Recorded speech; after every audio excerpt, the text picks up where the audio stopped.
Good morning, all of you. Welcome again. Oh, page आपका जो theme है, theme number 2. Now it is closing. Is about to close. Theme number 2, writing and city life. It is going to an end now. Now we have covered 39 page. Almost 40 page is also covered. Now concluding lines, last lines, in which some superstitions were mentioned. कुछ अंधविश्वास Mesopotamia में, कुछ अंधविश्वास, कुछ blind belief का जिक्र किया गया है. सॉरी,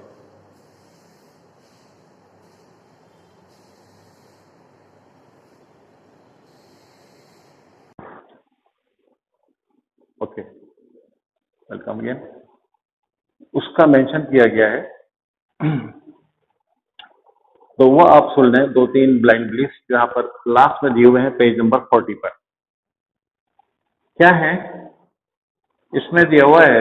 ये था सिटी लाइफ ऑफ मेसोपोटामिया. हम पढ़ चुके थे वहाँ की वेडिंग्स, वहाँ की मैरिजेस, वहाँ की शादियाँ किस तरह होती हैं. उसके बाद फिर देखा वहाँ का जो सेटलमेंट है, वहाँ की जो कॉलोनीज हैं, वो किस तरह से उनको मैप आउट किया गया. सब अनसिस्टेमेटिक थी, अनसिस्टेमेटिक थी, ये भी आपने पढ़ा. और गलियां इतनी नहरें होती थी कि वहां पर बैलगाड़ियां जो काट होती थी वो नहीं पहुंच पाती थी घरों के दरवाजों तक. इसलिए वो लोग डंकी के पीठ पर, गधे की पीठ पर सामान लाद कर ग्रेन या कुछ और चीजें घरों तक पहुंचाते थे. वर्षा का पानी, रेन ड्रॉप जिसे हम कहते हैं, डाउनपोर जो पानी होता था वो घरों में लेकर उसको ड्रेन के थ्रू एक बड़े सारे पिट में डालते थे, जिससे वो गलियां जो अनपेव्ड हैं वहां ज्यादा मड ना हो जाए. इस तरह से वो सिस्टम देखने को मिलता है. फिर आगे बताते हैं घरों के खिड़की दरवाजे, वहां के विंडोज और डोर्स का डायरेक्शन उस जमाने के लोग कैसे रखते थे, यहाँ ये बताया गया है. अब लास्ट में ये कहते हैं, ये जो पैरा है इसको हम यहाँ से देखेंगे, जो है ना. हाँ, लोग जो थे वो अपना रिफ्यूज, अपना कूड़ा करकट घरों का गलियों के बाहर डाला करते थे, और उसका लेवल धीरे धीरे इतना बढ़ जाता था कि उनका थ्रेशोल्ड, मकान का जो थ्रेशोल्ड और जो दहलीज होती थी वो दहलीज नीची हो जाती थी, जिससे उस दहलीज को उनको ऊंचा करना होता था. ठीक है. अब उस वक्त में ये एक ब्लाइंड बिलीफ था, एक अंधविश्वास था कि जिस घर की दहलीज जितनी ऊंची होती थी, ठीक है, वो घर भाग्यशाली माना जाता है. वहां पर धन दौलत, वेल्थ काफी आती थी, मतलब वहां पर लक्ष्मी विराजती थी. ठीक है ना. ये पहला वाला है. दूसरा, ये पहला अंधविश्वास है उनका उस दौर का. सेकंड आता है कि जिस मकान का द्वार, जिस मकान का दरवाजा सामने वाले मकान की तरफ खुलता था, वो मकान, मतलब जिसमें वो रहता है, जिसका द्वार सामने वाले मकान की तरफ खुलता है, वो द्वार कैसा होता था? लकी होता था, भाग्यशाली, वो मकान भाग्यशाली हुआ करता था. ये भी एक सुपरस्टिशन है. तीसरा बताया गया है इसमें एक वुडन, एक लकड़ी का द्वार जो बाहर की तरफ खुलता था, इनवर्ड नहीं. एक होता है अंदर खुलने वाला, एक होता है बाहर खुलने वाला. जो बाहर की तरफ खुलता था, तो उनका ऐसा मानना था कि वहां उस घर की जो पत्नी है वो अपने पति के लिए बहुत ही खतरनाक साबित होती थी. ये ऐसा इसमें एक अंधविश्वास है बताया गया. फिर लास्ट में बताया गया है there was a town symmetry. इस टाउन में, यूरोप में या उर में, उर की बात चल रही है. यूवर कह सकते हैं, अर कह सकते हैं. इसका सही उच्चारण यहाँ लिखा हुआ नहीं है, तो मैं तो अर कह देता हूँ, है ना. तो अर में, इस टाउन के अंदर जब वो डेवलप था, यहाँ पर एक कब्रिस्तान भी था, एक शमशान भी था. ठीक है. जिसमें रॉयल लोग और कहीं कहीं कॉमनर्स, कहीं कहीं आम आदमियों की कब्रें मिली हैं, कुछ ही घर के अंदर मिली हैं. ठीक है. ये पाए गए develop. The individuals were found buried under the floors of ordinary houses. है ना. एक आम घरों के अंदर भी कुछ कब्रें, कुछ ग्रेव्स मिली हैं लोगों की. ऐसा इस यहाँ पर बताया गया है, जो भी कुछ मिला है। अब हम लेते हैं नेक्स्ट, ये जो पैरा है 41, पेज नंबर 41। इसमें भी एक ट्रेडिंग टाउन का जिक्र है, एक व्यापारिक टाउन, जहाँ व्यापार होता है, जहाँ व्यापार अधिक होता है, वो स्टेट, वो जगहें बहुत प्रॉस्पर होती हैं, समृद्ध होती हैं और बहुत पैसा होता है वहाँ। तो ये कौन सी जगह है? मैरी। ये पहले आ चुका है, MARY। मैरी क्या है? मैरी जो है, Mari is a prosperous city of Mesopotamia. Mesopotamia के साउथ में, जहाँ यूफ्रेट्स रिवर नॉर्थ से बहकर साउथ में आती है और वहां को इरिगेट करती है, वहां पर ये सिटी, कौन सा? मैरी नाम का सिटी बहुत प्रॉस्पर है, था सिचुएटेड। और ये कहाँ पर है? यूफ्रेट्स रिवर, जो यूफ्रेट रिवर है उसके मुहाने पर, वहां पर ये स्थित है। और ये जाना जाता है वर्ल्ड वाटर रूट के नाम से, विश्व, वहां, यहाँ से व्यापार होता था, यहाँ से नावें, बोट, शिप चला करते थे। ये नाव बोट हवा के प्रेशर से आगे बढ़ते थे, ये उनका ईंधन था। तो ये वो जगह है मैरी के बारे में। तो यहाँ मैरी के बारे में आप इसमें समझेंगे। तो ये पेस्टोरल जोन है, पेस्टो मतलब खेती बाड़ी, एग्रीकल्चर, यहाँ खूब है, प्लेंटी ऑफ एग्रीकल्चर। ये कह रहा है आफ्टर 2000 BC के बाद, 2000 BC के बाद the royal capital of Mari, Mari की जो रॉयल, जो शाही कैपिटल थी, वो बहुत फली फूली, फ्लावरिश, बहुत आगे बढ़ी, प्रोग्रेसिव हुई। ये विल हैव नोटिस, इसको आप देख सकते हैं, इसमें मैप नंबर 2 में देख सकते हैं, that Mari stands not on the southern plain. ये साउथ में सिचुएटेड है, मेसोपोटामिया के साउथ में स्थित है, और बहुत ज्यादा productive, highly productive agricultural area है, इसलिए, है ना, ये भी इसका रीजन है। But much further up stream on the Euphrates. और ये जो एरिया है कहाँ तक फैला हुआ है? जो यूफ्रेट रिवर का जो अप स्ट्रीम है, ऊपरी भाग है, कहाँ तक फैला हुआ है? मतलब नदी के आसपास का एरिया है। दूसरा ट्रेडिंग है, व्यापार काफी होता है, क्योंकि उस वक्त में बिजनेस बिजनेस कैसे होता था? पानी से हुआ करता था, पानी से होता था, वाटरवेज थे या रोडवेज थे, दो ही थे, ठीक है। तो वाटरवेज चीपर था, किससे? रोडवेज से, इसलिए वाटरवेज से ज्यादा बिजनेस हुआ करता था।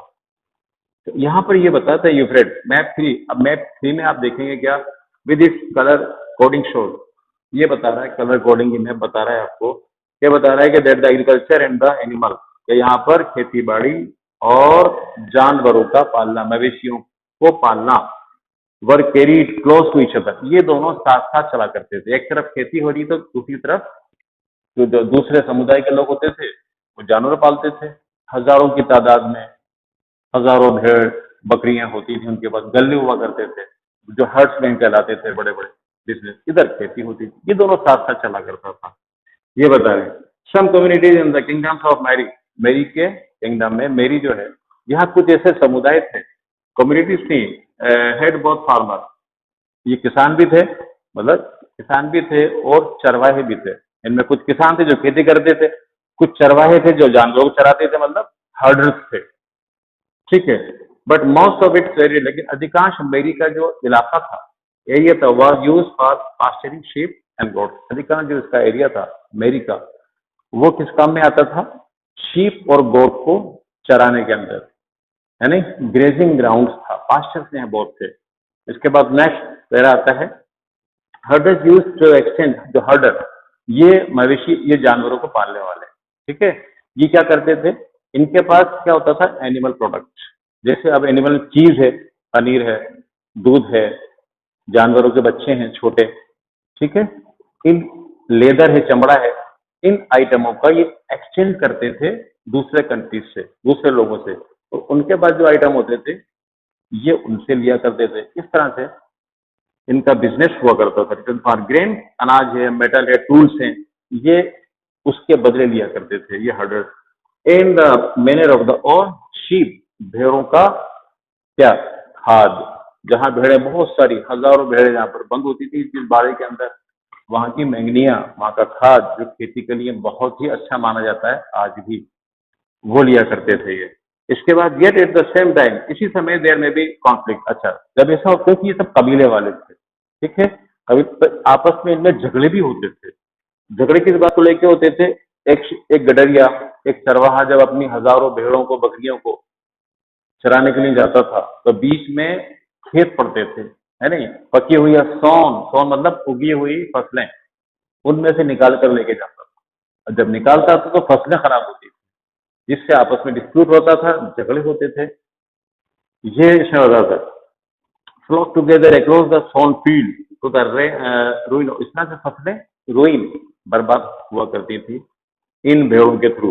हर्ट्समैन बीइंग मोबाइल, हर्ट्समैन क्योंकि ये घूमते फिरते रहते हैं, मोबाइल होते हैं, मोबाइल से मतलब इधर उधर, इनका काम जानवरों को ले जाकर चराना होता है, घूमते फिरना होता है, काम होता है। तो क्या करते हैं ये, yes, mobile can red agriculture village, तो ये उन गांवों पर जाकर, उन गांवों में ये अपने मवेशियों को ले जाते थे और वहां रेड मारते थे, वहां पर जाके एकदम घुस जाते थे, हल्ला बोलते थे और सारे मवेशियों को उन गांवों में, उन गांवों वालों की जो खेती होती थी, क्रॉप होती थी, उनको साफ करवा दिया करते थे, उनको नुकसान पहुंचाते थे। ठीक है, एंड सीज देयर, और उनका जमा किया हुआ खाना, चारा, चीजें उन पर कब्जे कर लेते थे, ये हर्ट्समैन। ठीक है, ये क्या बताते हैं, good. For their part settle, अब वहां जो लोग होते थे, जो ऑलरेडी वहां बसे हुए, जिनके घर हैं, जो बेचारे लूट रहे हैं, वो क्या करते थे इनके बदले में, वो इनके बदले में रिवर्स, जो रिवर्स होती थी या जो नहरें होती थी जिससे खेत, वहां तक इनके मवेशियों को पानी पिलाने नहीं देते थे, ये उनके रास्तों में खड़े हो जाते थे।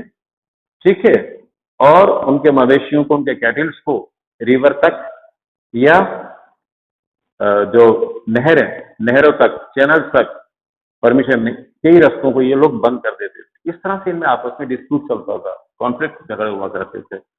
ये सब कबीले वाले हैं, ये आप जानते हैं। इसकी लाठी होती थी, जिसकी लाठी उसकी भैंस, वो वाली बात है, थ्रू मेसोपोटामिया। इसके बाद नेक्स्ट आता है मेसोपोटामिया हिस्ट्री। अब मेसोपोटामिया की हिस्ट्री आप पढ़ चुके हैं, ये कंक्लूडिंग पार्ट है। तो नोमैडिक कम्युनिटी, ये घुमक्कड़ समुदाय, communities of the western desert, western desert मतलब वेस्ट में जो डेजर्ट था, वेस्ट में ये लोग फिल्टर्ड, धीरे धीरे अपने, ये लोग घुस आते थे कहां पर, इस एरिया के अंदर, filtered into the prosperous agriculture heartland, इस खुशहाल जहां पर खेती हो रही है, हरी भरी खेती हो रही है, ये कबीले यहाँ पर माइग्रेट करके आ जाया करते थे। फिल्टर्ड कहते हैं चुपचाप, चोरी छुपे आ जाया करते थे।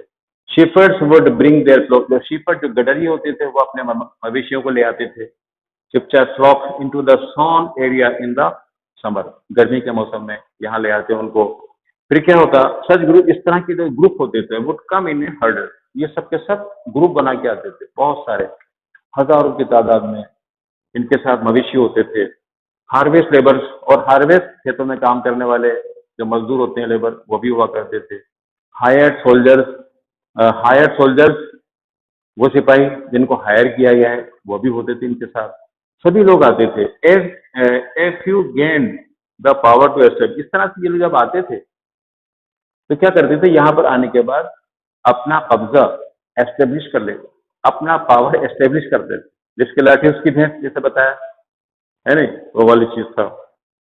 तो और अपना शासन करते थे, यहाँ पर राज करते थे। एफ यू गेन, सॉरी, इनमें से कुछ लोग, दिस इंक्लूडेड द, इनमें कौन कौन लोग थे, वो कौन कौन सी कम्युनिटीज थी, एकेडियन, जो आप पढ़ चुके हैं स्टार्टिंग में, एकेडियन एक जाति का नाम है। दूसरा है एमोराइट, ये भी एक जाति है। और एसीरियंस, जो मेसोपोटामिया के नॉर्थ में जो रेजिडेंट्स हैं वो कहलाते थे एसीरियंस, वो जाति के लोग।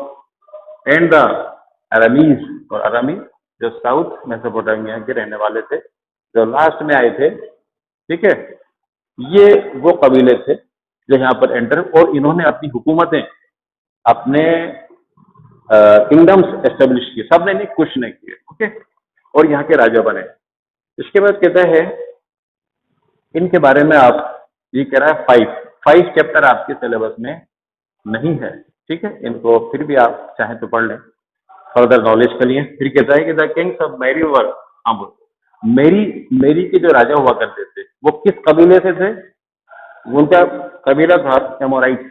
एमोराइट कबीले के थे कि मेरी के राजा किस कबीले से थे, ये कह रहा है। हुज ड्रेस, जिनके ड्रेस आम आदमी से बिल्कुल अलग होती थी, कपड़े इनके अलग होते थे, नॉट ओनली गॉड्स ऑफ, और ये लोग अपने देवी देवों, ये राजा लोग है नहीं, और राजाओं से रिलेटेड लोग जो हुआ करते थे मेरी के, ये देवी देवताओं की पूजा करते थे, उनका बहुत सम्मान करते थे।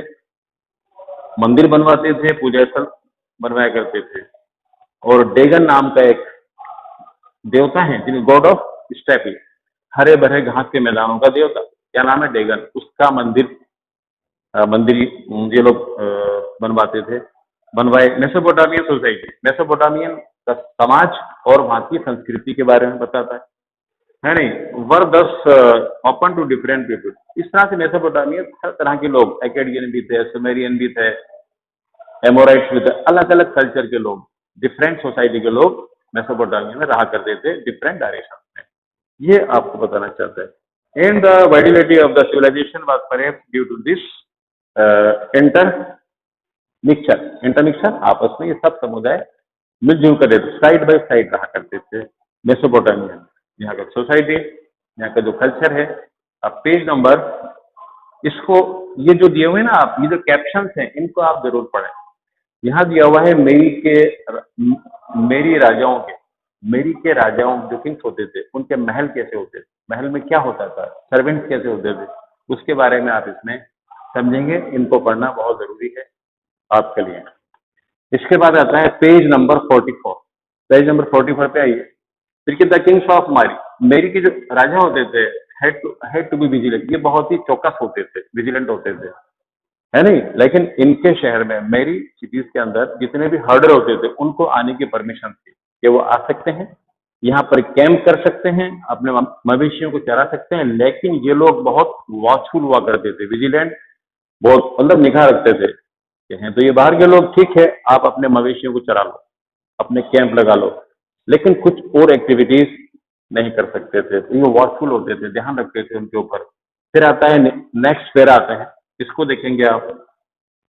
Euphrates in the prime position. अब यूफ्रेट रिवर का नाम है, उसी के किनारे पर, बैंक पर कौन स्थित है, मैरी नाम का प्रॉस्पर, खुशहाल सिटी, जो मैरी नाम का जो है। ट्रेड, व्यापार के लिए जाना जाता है। काय के लिए, वुड, लकड़ी के लिए, कॉपर के लिए, टिन के लिए, ऑयल के लिए, वाइन है ना, और वेरियस और दूसरे तरह का दूसरा सामान है। That were carried in boats, जिसको नावों में, बोट्स में लाद कर इधर से उधर ले जाया जाता है। फिर वहां से वो सामान जो इंपोर्ट करना होता था, वहां से इधर आया करता। और बिजनेस किससे होता था, यहाँ उन सिटीज के नाम लिखे हैं। टर्की है, टर्की का ऊपरी भाग, सीरिया है और लेबनान है, इनसे बिजनेस होता था। और फिर यहाँ का जो प्रोडक्ट होता था वो मेरी में आता था। इस तरह से ये ट्रेडिंग टाउन था, प्रबल और खुशहाल था। ये कह रहा है बोट्स कैरिंग ग्राइंडिंग, बोट्स और सारी नावें जो अपने साथ, मतलब जैसे वाइन की बोट है तो उसमें वाइन ही वाइन हुआ करती थी, अगर स्टोन का है तो उसमें स्टोन ही हुआ करता था, सबकी बोट्स। और ये सारी बोट्स कहाँ रुकती थी, आकर रास्ते में एक तरह के ये एक स्टेशन भी था मेरी, यहाँ रुकते हुए। फिर यहाँ की जो ऑफिशियल होते थे वो उनसे टैक्स लिया करते थे, कुछ परसेंटेज लिखा है यहाँ पर, वो टैक्स उनसे वसूलते थे, जैसे आज भी हुआ करता है, ठीक है ना। ये आपसे कहता है officers of this town, most important tablets work, इसमें the goods before allowing the boat to continue down stream. Barley, अच्छा ये बारले, ये सब ये उसके प्रोडक्ट के नाम है।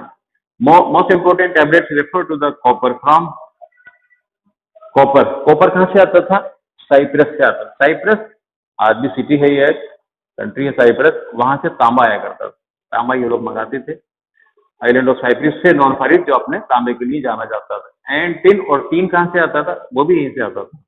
Item of trade as bronze. अब जहां अगर हम बात करें ब्रॉन्ज की, ब्रॉन्ज का मतलब कासा, एक लोहा, ये हो जाता was the main industrial material. ये इंडस्ट्रियल मटेरियल खास था काय के लिए, वेपन्स और टूल्स बनाने के लिए, औजार और हथियारों को बनाने के लिए ब्रॉन्ज, है ना, ये धातु बहुत इंपॉर्टेंट हुआ करती थी।